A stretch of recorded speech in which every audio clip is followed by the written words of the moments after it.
Being bored and being in boredom is one of the most dangerous mental states you can be in, especially as a man. And the University of Virginia did a study on this. If you want to look into the study for yourself, it's called The Challenges of a Disengaged Mind, but here's essentially how it went. They took hundreds of participants and they shocked them. It wasn't an awful shock, but it definitely hurt, and it was enough that the participants said, "I would pay you not to shock me again."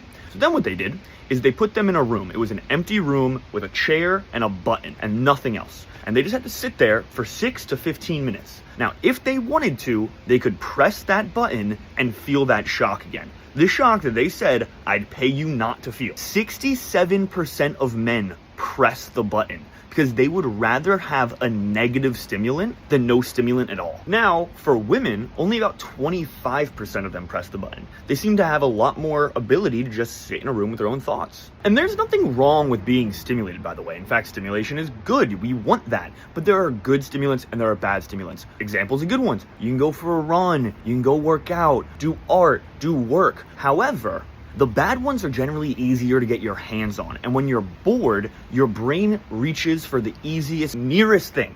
And what it's really coming down to is a strive for dopamine, right? You can get your real dopamine with something like meditating. You sit with your thoughts, it sucks right now, it's painful, you gotta really focus, but then the dopamine comes and you have that high. Or you light up a cigarette, and it's just a puff and it's artificial, but then you have the big crash afterwards because it's such a high spike. This is why phones and Instagram is so popular, because it's, okay, I could sit here and be bored and then I have to go write something, or I could journal, or I can just go scroll, quick dopamine hit. Anyway, I don't know what the point of this was, so I just found that article and I found it interesting. Check it out.